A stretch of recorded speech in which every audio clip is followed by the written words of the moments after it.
La voix, c'est le messager. Le messager, il est la voix. C'est lui qui porte le message. Et ce qu'il dit, il ne le tire pas de lui-même, mais plutôt ça vient de celui qui l'a envoyé. Nous venions de dire que celui qui sonne la trompette, il doit sonner avec exactitude. La parole de Dieu, les Écritures, c'est comme les notes. Il faut les utiliser proprement dites pour donner un message. Il ne faut pas amener un message confus, un message qui amène la confusion au troupeau de Dieu, mais plutôt un message qui est précis et qui donne la lumière. David dit, ta parole est une lampe à mes pieds et une lumière sur mon sentier. Le sentier, c'est ça la vie. Et la lampe, c'est la parole. Que Dieu vous bénisse. Nous parlons de la voix. Celui qui hausse sa voix, il doit apporter un message. Ésaïe dit, que crierai-je? Autrement dit, il faut que celui qui prêche la parole ait un message. Il ne faut pas que tu copies le message de quelqu'un. Le ciel n'est pas aussi pauvre pour qu'il y ait des copies de prédications, des copies de messages. Je viens de dire qu'il y avait à un temps, quand le message du frère Jimmy Swaggart, l'évangéliste, est venu chez les francophones, celui qui interprétait en français, ce n'était pas Jimmy Swaggart. Maintenant, il y a eu des gens qui commençaient à prêcher comme l'interprète. Ils pensaient que c'était Jimmy Swaggart. Non. Tu as ton style, tu as ton message. C'est ça le prophétisme. Le prophétisme, c'est l'art du prophétique que tu utilises. Tout homme de Dieu doit avoir sa manière de présenter Dieu. Bibliquement parlant, on voit des écoles.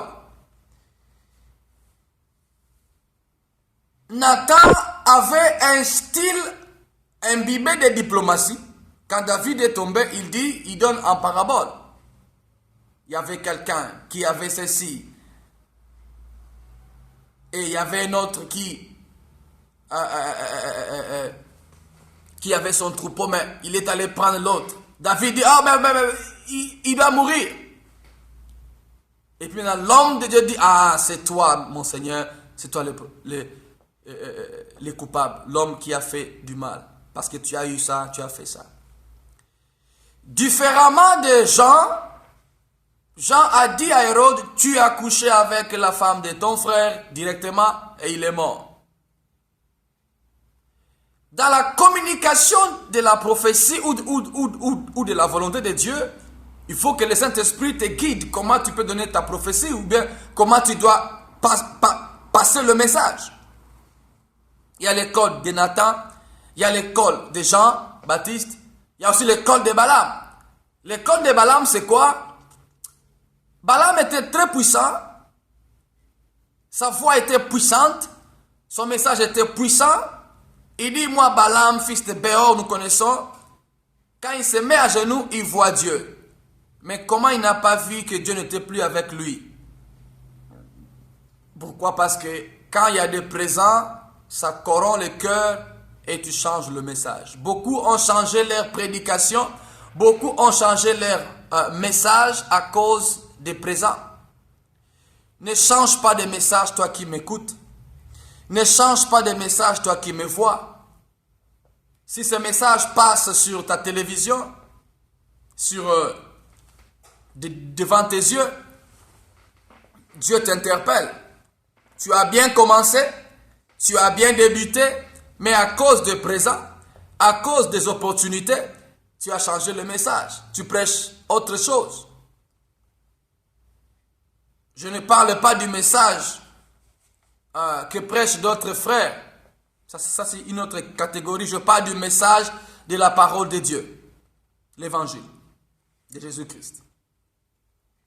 Ne change pas le message. Que le présent ne change pas ton message. Reste correct dans ton message. Au nom de Jésus-Christ. Nous parlons de la voix. La voix, c'est le messager. Celui qui prêche doit avoir un message. Ne sors pas devant les gens sans message. On dit souvent, je le dis souvent, quand Dieu ne t'a pas encore parlé, reste au torrent de Kérit. Le torrent de Kérit, c'est le lieu du régime où Dieu te nourrit. Quand tu es dans le régime du torrent de Kérit, Dieu va envoyer les gens que tu n'aimes pas. Les gens peut-être qui ne sont pas de ta race spirituelle, s'il vous plaît, des gens qui ne sont pas de ton niveau, mais puisque tu es dans cette école-là, accepte que les corbeaux te nourrissent, accepte que les corbeaux soient ton mentor.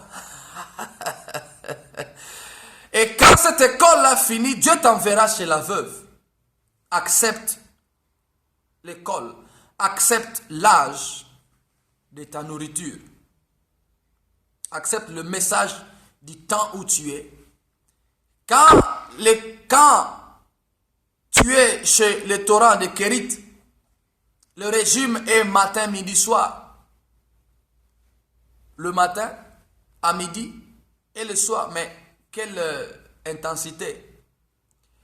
On parlera un jour sur le degré, sur le matin, sur le soir, le pain du soir et le pain du matin. On va en parler un jour.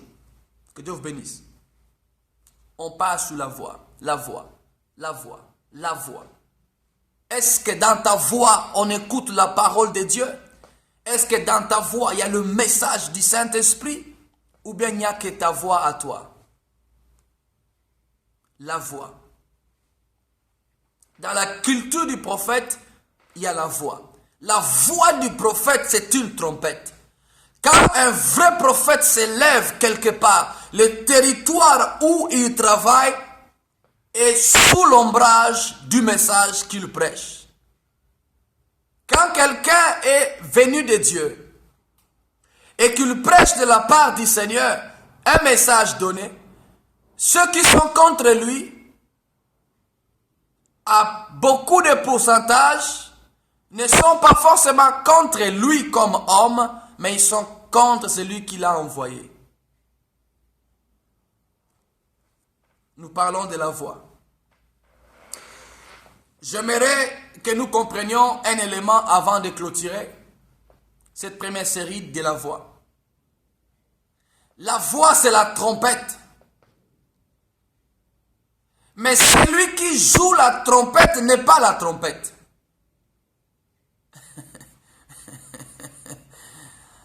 Aïe, aïe, aïe. La trompette, c'est l'instrument qu'on utilise pour communiquer la musique ou bien le message. La trompette, c'est l'instrument qu'on utilise pour jouer. Maintenant, le son qui en sort, c'est par rapport au mécanisme de son qu'on utilise pour jouer. Si tu joues très bien, le message sera bien compris. Et aussi pour bien jouer la trompette, ou que le message atteigne un plus grand nombre, il faut avoir un bon positionnement. Et ça, c'est aussi prophétique. Quand nous voyons dans Luc 5, Jésus-Christ, si on peut le voir ensemble, Luc chapitre 5, nous parlons sur la culture du prophète et le premier point, on parle sur la voix. La voix du prophète. Luc chapitre 5. Nous prenons le verset 3. Luc 5, 3. Il monta dans l'une de ces barques qui était à Simon, et il le pria de s'éloigner un peu de terre. Puis il s'assit, et de la barque, il enseignait la foule. Gloire soit rendue à Dieu. Nous parlons de la voix, et nous voulons ici parler du positionnement pour jouer la trompette. Jésus connaissant ce principe, en s'asseyant sur la barque, il a voulu calculer la force de l'écho appuyé par les eaux et par rapport à son altitude, comment il allait parler à la foule. Là, on voit les moyens par lesquels le prophète peut utiliser, les moyens par lesquels le messager peut utiliser pour atteindre un plus grand nombre. Le positionnement. Quand tu joues ta trompette dans ta chambre, est-ce que les gens vont écouter s'ils sont dehors? Non. Les gens ne vont pas écouter. C'est pourquoi il ne faut pas cacher la lampe sous la table. Quand tu as un message qui vient de Dieu et que c'est le temps, sors, monte sur la montagne, prêche la parole. Ne cache pas Dieu, ne cache pas le message, ne cache pas la révélation. Donne la révélation au peuple de Dieu. Jésus ici nous fait comprendre une chose. Il fait que un plus grand nombre l'écoute. En s'asseyant sur la barque, il avait une certaine altitude pour parler. Il faut que celui qui prêche utilise de bons moyens pour atteindre un plus grand nombre. Aujourd'hui, sur le média est devenu tellement facile que tout le monde peut en quelques minutes être partout. Mais sois partout avec un message. Donne-nous le pain. Apporte-nous la manne. Ne nous apporte pas de pain de proposition. De pain de proposition, de pain que tout le monde peut copier. D'ailleurs, on échange ça.